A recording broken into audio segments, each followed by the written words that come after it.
mean, 2.5 hours a week? What is that? Yeah. Like, look at, look at your scroll time. How much time do you put into Netflix? Are you playing video games? How much time do you do that? Like, where can you pull 2.5 hours and to create a healthy lifestyle is just, Yeah, it's not near as difficult as those who are making excuses make it out to be.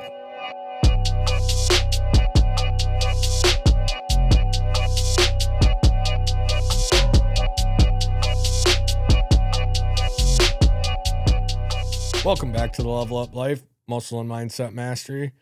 I'm your host, Adam. We got Waz here, co-host and guest today. Welcome, Waz. What up? What up? Do you want to tell the audience a little bit about yourself? They'll figure it out. Yeah. So, some deep thoughts today I have want to discuss with you. So, when it comes to accountability versus, do you think punishment equals healing? It can. I mean, that's one of them things there's not a one size fits all, right? Yeah. How many times were you in trouble before you changed course? How long did you change course before you were even working on the healing, right? Like, so there's a whole lot of layers to it. I know I was in and out of trouble, or however you want to word that, before there was any sort of healing involved. Yeah. I'm not against like punishment because I think it has its place. I think it's necessary. And like in my case, it was necessary because there was the law. I broke the law. There needs to be a consequence with that. I would have never changed course had I not gotten a far more severe punishment last time I got in trouble. I'd have been good for 3 months. I mean, I still would have been on paper doing the same behaviors. Had I not got the punishment to really, really make me do some self-reflection and cast away them demons. I think it has to do with like what a person has to lose too, right? Oh, yeah. But on the punishment versus healing, is punishment healing? I think like in my situation, it wasn't. The punishment itself was not the healing. And although I needed this consequence and maybe a series of consequences to get to a point where I was ready, I really believe that we lean too much on the punitive side of things for when it comes to like specifically possession laws. I think we would benefit more from more of a calculated approach that helps people heal while they're incarcerated. And I know there's like, I went through phase 1, phase 2 in prison, which are essentially substance abuse classes, and I gained nothing from them. Now, did you gain nothing because your first overall mindset? It had a little bit to do with the mindset, but also I think there is a component that needs to be there where creating a space for a person to open up. So that's where I did a lot of healing wasn't in a group setting. It was one-on-one with a counselor. Right. My counselor at treatment in Harbor Hall, his name was Chris. We had some great sessions where he didn't heal me. He asked me questions that allowed me to heal myself. Yep. And same with Spirit Dan. He was the spiritual advisor at Harbor Hall. Dan Thompson. Shout out to you, Dan. I considered him my shepherd because he led me down a path of all these emotions where I had to get to the bottom of why do I keep using, because using was the reason I was breaking laws. So he led me down this path where I was like, okay, that's an issue, but him calling me out on these issues by asking me questions when I'd ask him questions led me to a point where when I reflected on mine and his conversation, I was able to see, like, okay, I see what he was doing, and I can see how my thinking has been wrong. Yeah. And that conversation led to, I always say, I got my shovel out and started digging even more into where did these core beliefs start? And that's the healing component, right? When you can reflect, go into what parts of my thinking are leading to me wanting to use in the first place. And then when you can identify those, heal those components, then, the punishment that goes alongside that, I had recovery court, and it's my prison sentence was deferred because I completed that. But, I had a consequence with very, very high supervision. I had the healing component, and then I had an even worse consequence hanging over my head. So I think in like we work in the juvenile detention center.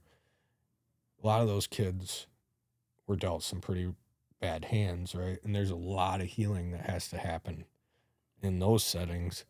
So I guess in my opinion, and I'm curious to what your guys' opinions are, as far as just punishment versus healing, and what type of scale do we balance? Do we need to increase potential sentences?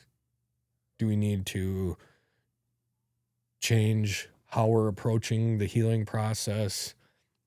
And ultimately there's a societal component, right? And that's what we both not pioneer, but we both fight for mental health awareness, substance abuse awareness. And I think with the culture changing around what is a drug addict, right? They're still a human. Mm-hmm. I think all of that combined seems to align with better outcomes. Yeah. I mean, it's the tough thing is in any of that reform is how and what, right? Where It's so individualized too. yes, I mean, both of our behaviors were both successful, right? We got each a lot of years under our belt away from a past life. How many times did it take us to get there, though? Right? Yeah, speaking of today, 16 years ago, it's 25 minus 09. Yeah, 16 years ago. On today, December 22nd, I was released from prison. Nice. That would have been a pretty nice Christmas. Oh, yeah. Yep. Actually, just a little sidebar there. Dude, it was probably pretty close being 11 years when I got out from being locked up. I got the early release with my good time, and Judge Beal granted a few extra days, and I was home for Christmas. And I don't know how many years I had in the patch at that point, because that was the first Christmas I had home in a few years, just in general, because I was on the rig before that. 9 years ago from yesterday was when I got out of treatment. So, yeah, healing can happen. Good stuff. Yeah, I see people struggling out there right now. There's few people that I'm, talking to on a regular basis that, they pull the same stuff I was pulling before. They'll message me and and whether or not they're making up an excuse or it's a legitimate need, they message me, ask for money. And, I did that too when I was in a dark, desperate place. And it's just like, as much as I'm the type of person that would give the shirt off my back to someone. Oh, yeah. So it's like, it's so hard not to, but that would be enabling. If I know this individual is struggling, all that I can do is just let them know, hey man, love you. Yeah. I'm here for you.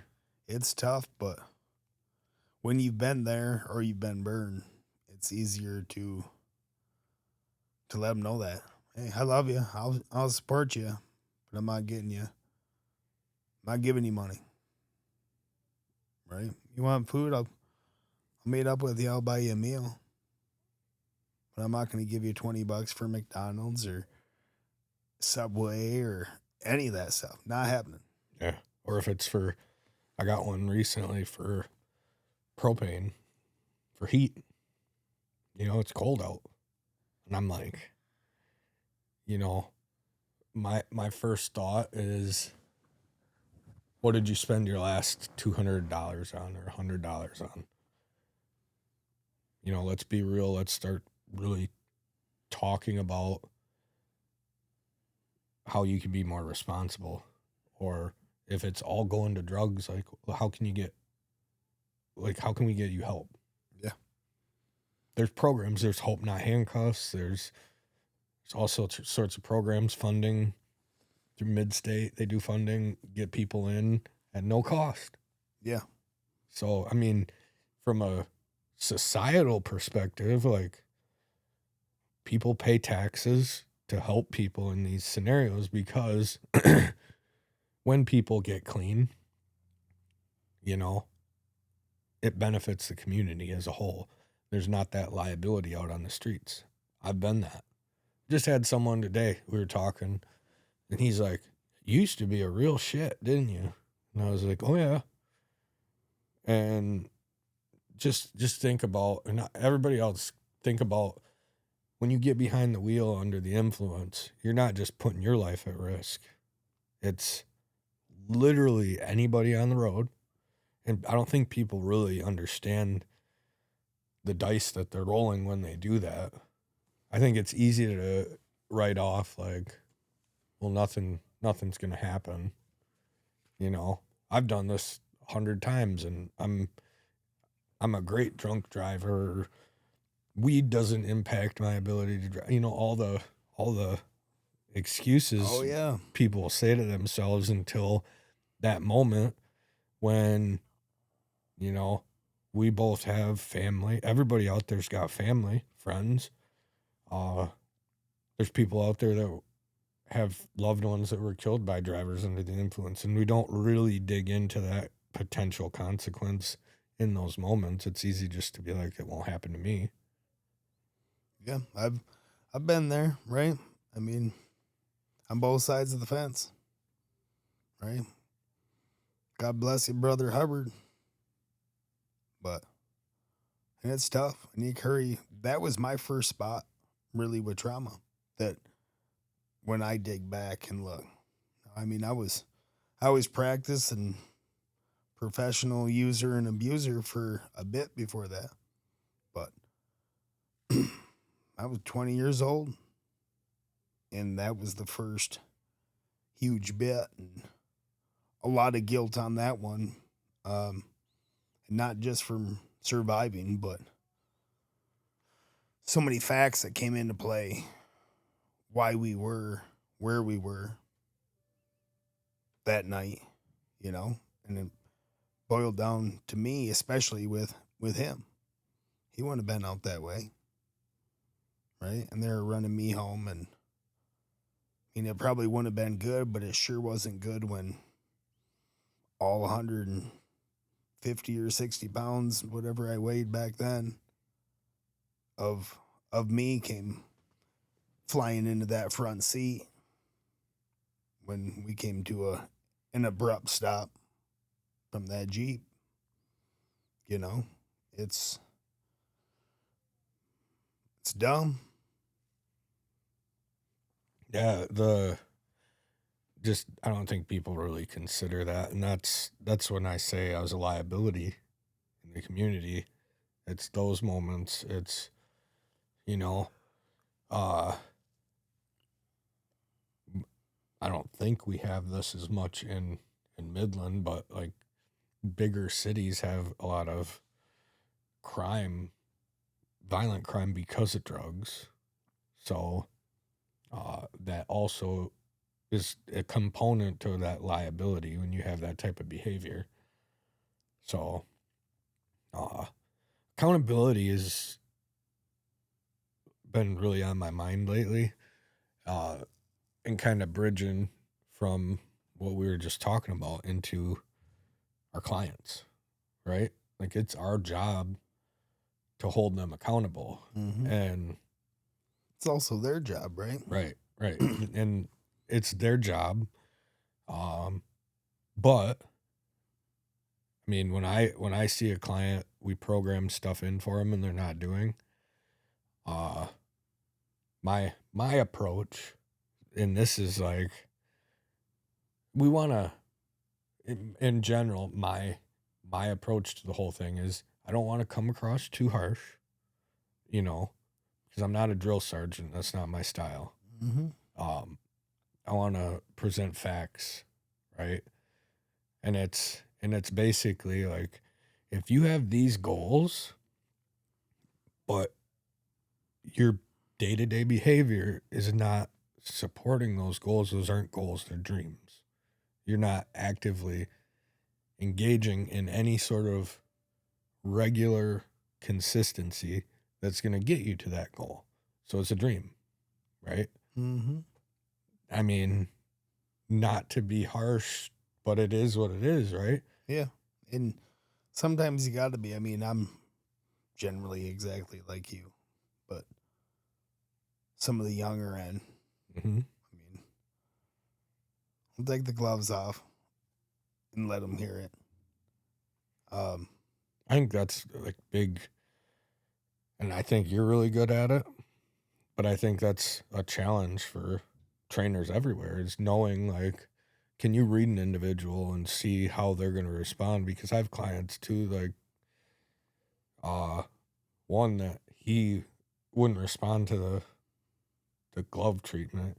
It would be like, hey, more of like the matter of fact, here it is. Yeah. And sometimes you got to be blunt, right? Yeah. It's, society, everything else. And I still got to always find that Chevron booklet for you with the e-colors. I mean, that heat of the moment, I mean, I hated it. I thought it was so beyond dumb. And I do believe that everybody is a bit of all the colors at different times, but what your dominant traits are and how you act. And reading all the stuff for it, I mean, it had me pegged. Didn't you take this little quiz? And it's not hard. It's not doing any really problems. It's, if you're in this situation, what would you do out of these 4 choices? Right? But it was, and I know it helped the company men and women that I was around when they were around me and how they came at me with things. Because you can talk to me like I'm the dog that just shit on the floor, and I'm not going to get all offended. I'm not going to fight you, right? I got spanked growing up, all that stuff. But then there's other people that will shut down, and now they are a liability. They can get hurt because they're moping around like you are. Mm-hmm. And coming down to learn behaviors, right? Where do I need to do it with my hands? Or can I watch somebody else? Can you tell me how to do it? Do I need directions? Right? And that's, another part of where I think everybody can be everything. Mm-hmm. And it depends in that moment. Because a lot of times I would tell them when shit was hitting the fan. And I can stay pretty calm. But you have the frantic people, and I'm pretty blunt, and I'm telling them where to go and they are the dog that shit on the floor because it's go lay down, get out here. Mm-hmm. But I mean, I'm red over red at that point. And if you are not part of the solution, I don't want to see you. I don't want to step around you. I don't want to dodge you. Anything else. If you can't at least even hand me tools, eat feet. Mm-hmm. Yeah, I think on that, how we communicate with each individual too, I think it's important not just in client-trainer relations, but also in just general communication skills, like, because delivery is super important. Mm-hmm. How we communicate, our body language is way more. It's, what is it, like 80% or something? I don't know the numbers. 80% body language. So if, you know, I'm talking to a client and I'm standing while they're sitting, so that establishes dominance, right? When you are You think not you're better than all our clients. What's that? No. Well, I'm just trying to I know what communicate you're the saying. body language. So, and then if I'm going like, you're missing your workouts, why are you doing that? Now I'm scolding them, Yep. right? Now I'm dehumanizing them. So that's where it's really important to, okay, delivery. Mm-hmm. And that's not my style anyway, but sit down next to him like, hey, how's them workouts going? You know, almost like passive aggressive, but not quite. Right. It's just delivering it like, hey, what I'm saying when I'm saying that is, I understand that you've been missing your workouts when we're not in person. So I follow that up with, since you've been, how have your workouts been going? I follow that up with their response, whatever. They usually people will communicate, well, it's not, I missed a few, consistency's not where it needs to be. I follow that up with, okay, let's find a solution. How can we make this work? Is it getting to the gym that's the problem? Is it the frequency? Is it what's holding you back? So let's discuss that and get to the bottom of that. Because if we don't know what's holding you back, like, and I hear, well, it's hard for me to get up in the morning. Let's move your workouts to the evening. I know someone who's doing, they're not a client, and I just discussed with them because they're like, I check in with them. How are your workouts going? Well, I'm really good. My morning routine, they do biking in the morning, weights in the afternoon. So cardio in the morning, weights in the afternoon. They're really good with getting their cardio, but they're really struggling to get in their weights. So it's like, my suggestion, let's find some balance here. What I would suggest, do cardio every other day. Do cardio even days in the morning since you're consistent, and do weights odd days in the morning. So then you're consistently getting both in. Mm-hmm. It cuts the frequency down at each in half, but then you're not missing out on cardio completely or strength training. And then you can focus on the how do you get that afternoon time? Is it work interrupting? Is it, do you have family obligations? Well, do we need to look at maybe just move it all to the morning and cut it in half? So you're doing half and half. Like there's ways to have success. Yeah, absolutely. And I mean, I try and be motivational, and it's,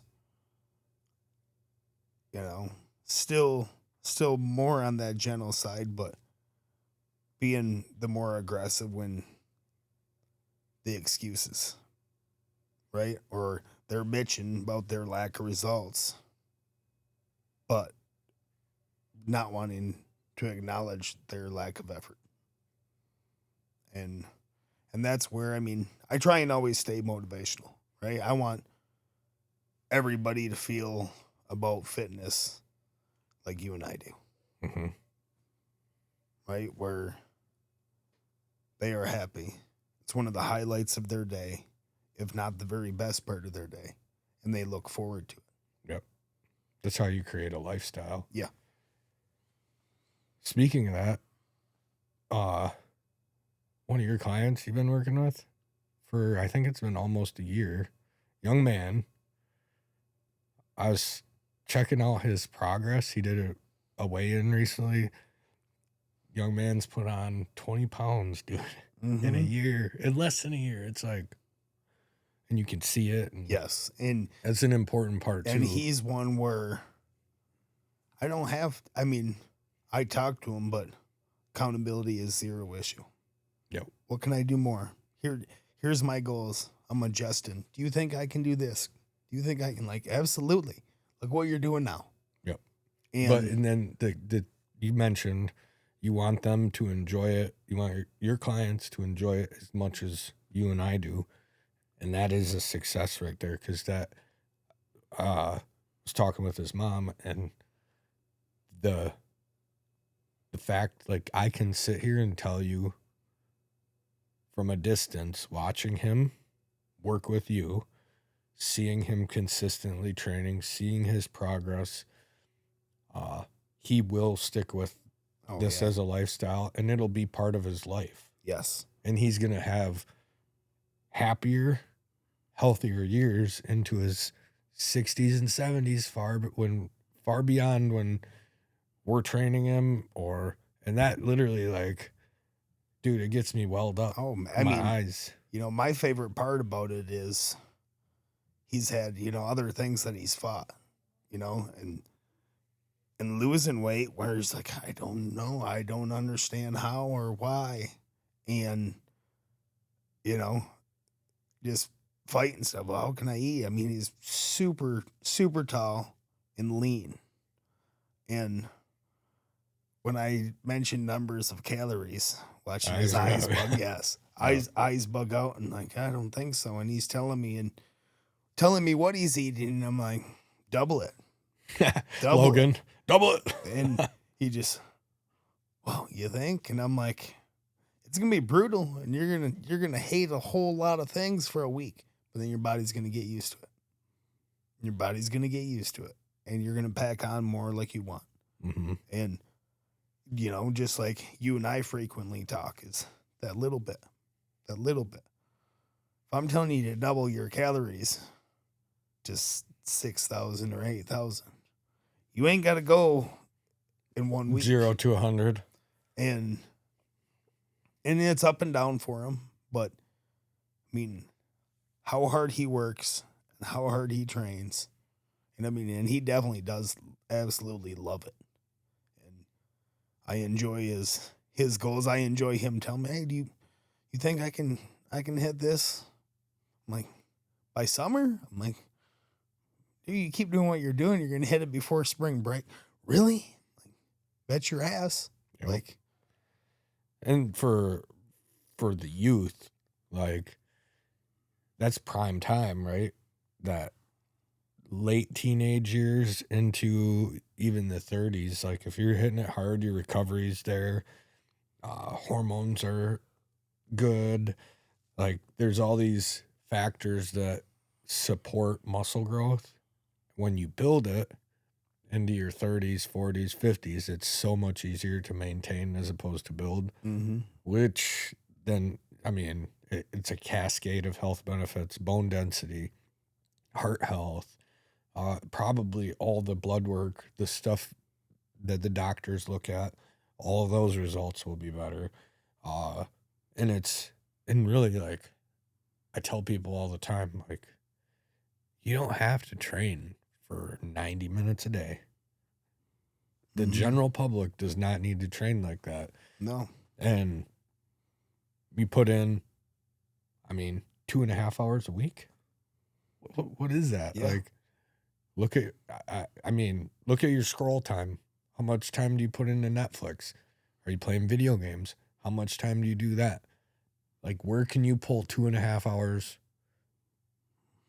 Yeah. And to create a healthy lifestyle is just, Yeah, it's not near as difficult as those who are making excuses make it out to be.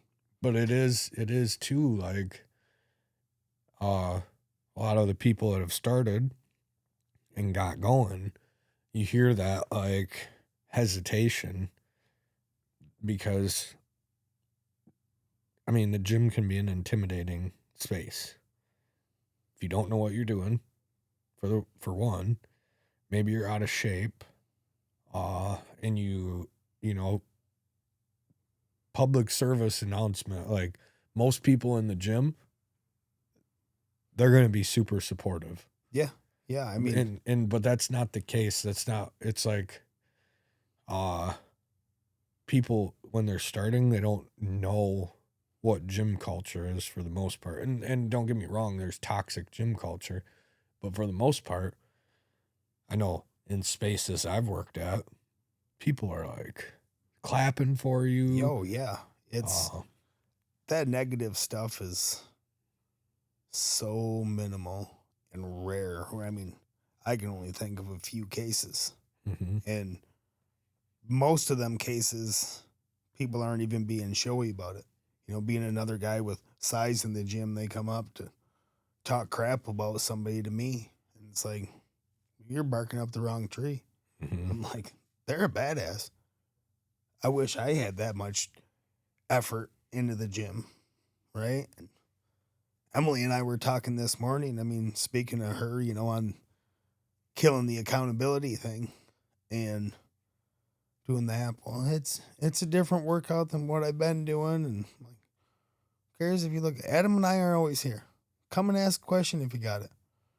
Like, you're not gonna look stupid, right?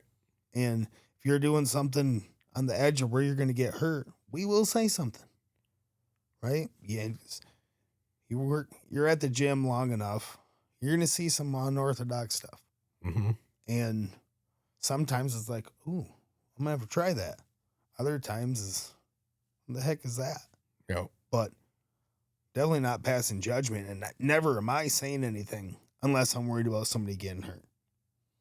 Other than that, it's, you know, we all train. I don't train like an athlete anymore. You don't catch me doing crazy explosive stuff, or I really could care less what my vertical is or anything else. I mean, when you first said the 90-minute workouts, and I spent years for 60 minutes to 90 minutes in the gym. In the last probably 7, 8, half an hour to 45 minutes. I might get an hour on a real good leg day. And I mean, it crosses my mind where how long would it take at 44 years old, that overtrained bug, and either I'm hurt or any of the improvements that I'm making fall off. But it's allocating that time too, not just to be there, but I have this much time. It's usually very important, or it's very important to my wife if I'm on my phone while I'm working out, right? Right. It is, it's in my pocket or it's just nearby for music. And I'm not wasting time within my workouts. You don't text in the squat rack? In the squat rack? Absolutely not. I mean, I'm sure it's happened here or there, but that goes back to blaming on the wife, where, you know, she knows generally my schedule, where she thinks I have time, and, you know, there's certain things that you can never explain, like, hey, hi, Jerry. that you can never explain enough. Where it's like, no, I texted you. Why didn't you respond? Now let's take a moment to thank our sponsors, Pine Haven Assisted Living. At Pine Haven Assisted Living, they believe in making every resident feel at home. Nestled in the peaceful countryside of Hemlock, Michigan, they offer compassionate care in a family-like environment where residents can enjoy independence with the support they need. Registered nurse-owned and operated, their team provides personalized care, home-cooked meals, and a range of activities to ensure your loved ones continue to live a fulfilling life. They also have alpacas and llamas on site to enrich the lives of their residents. Experience the warmth and comfort of Pine Haven. Call them today at 989-295-6632. That's 989-295-6632. Or you can visit them on their website at pinehavenassistedliving.com. That's pinehavenassistedliving.com for more information. Now, back to the Level Up Life.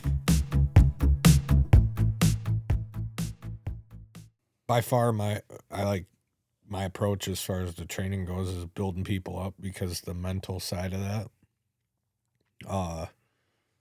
like the young man we were talking about. You can give him a shout out. He'd love it. Brady, you're killing it, man. We see you. Yeah, it's awesome, man. Like that type of stuff. Seeing the progress and then walking up and depending on the delivery, like it could just be like, hey, like I just want to come out and say, and this is not just client. Mm-hmm. This is anybody I see at the gym. I'll praise consistency if I see someone in there regularly. Progress. Like I think it's awesome. Terry, I gave him a shout out as far as longevity, but the fact he's still doing some explosive movements into his 70s is just phenomenal, because there's a 30-year age gap between him and I. And I'm sitting here thinking my softball career is on the tail end, and I see him and I'm like, like that gives me hope that I can, why am I quitting? Well, the Godfather Earl was pitching Earl fast pitch, and we didn't see him in the last 2 years, but I bet you he still throws his hand in the glove. Oh yeah. And 86, isn't he now? 87? He would be 86, I think, this year, because it's awesome. Dude, incredible. And fast pitch. When I shook his hand and was just in admiration of him, like, dude, I would not want to coach third base in this game at 83. You're standing 42 foot right in front of the plate, slinging it. Holy cow, that is a man, dude. Yeah.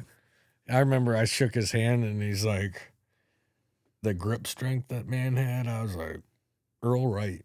I don't know if you're watching, Earl, but you're a legend, man. Yeah. But yeah, the praise is huge. It doesn't have to be over the top. It can just be like, yeah. So as simple as you saying, I see you. Right? This guy right here, I remember this moment, Eddie McGee. I got a couple instantly right away. And not the pants. That will be a picture shown at some point. Yeah. So he would go up to random people in the gym, he would make it awkward where they're, they got their headphones in and he comes up and he's like waving his hands. And they're like, what's up? He's like, I just want to come over here and tell you, man, like you're killing it in here. You're super consistent. I see you in here all the time. I think it's awesome. Well, we didn't know each other at the time, right? He knew you and Brian. I knew you and Brian, different groups. And the first time he ever came up to me was, I'm doing 1,000 pounds on the leg press. And he comes up, holy shit. And he was like, so impressive. He's like, I'm going to stand here and watch. He's like, I ain't going to do it. Even though he's way taller and longer than me, but I ain't going to do it, but I'm going to watch and cheer you on. And that was our first conversation of just, oh, wow. Wow. Da-da-da. Mm-hmm. And that was genuine, though. Yeah. Oh, yeah. You could tell that guy was so infectious. When when we do unveil that picture of me laughing, holding up them jeans, right? Like, just being here. Maybe Josh can pop it into the episode. We'll send it to him, see if he can share. So tell the story. So we were moving gyms from Edge 1 to Edge 2. Yep, in town, and it's our last trip of the night. I think Eddie had to work that day, so he got there late. We're loading up the U-Haul and I had already been gym. helping throughout the day, and then went home. And wherever these pants come from, and they're child's pants, and now, mind you, you're what, 5'7", 8"? Yeah. 6'7". And Eddie was 6'4", 6'5". Eddie was 6'7", legit. Okay. Well, he's that big, and here's these little kids' pants. And grab them, we're laughing, and he says something about Adam. And he's like, here, let me take a picture. And first takes a picture. No, he didn't take the picture. He's voice texting you as he's getting ready to take the picture. So Big Eddie in that deep voice, talking all slow to voice text so it doesn't mess up the spelling or what he says, as I'm holding up these pants. Cheesing out. Dude, I was laughing hysterically. Like, I don't think I was standing up straight, or I was leaned back because I was laughing so hard from what he said, and just how he talked to do the voice text was about the funniest shit that I've been around in months and months.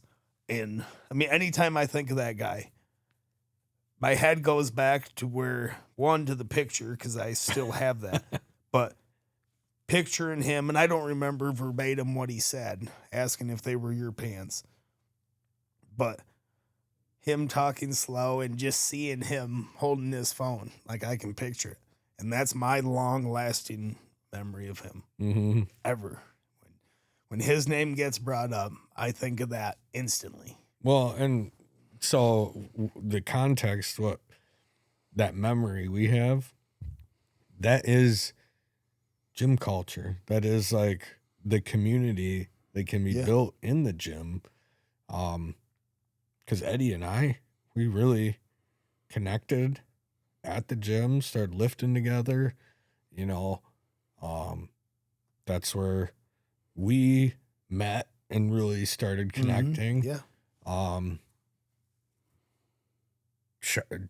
Jolyn and Ashley, they'd known each other before, but them being back-to-back clients allowed them to reconnect in a different atmosphere, and now they're great friends. So, like, just thinking of all the great connections that can be built at the gym. Matt Smith, right? Matt and Julie. We talked about that on the podcast, how they met. Wasn't it she was on the leg press? She came over and climbed on, add some weight for the leg press. They met at the gym. So, bottom line, give it a chance.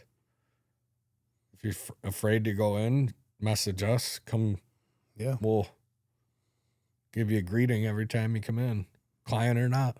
Yeah, absolutely. But, I'm really looking forward to future episode we got in the works. I haven't met him in person, but we're going to dive into accountability really, like, way deeper.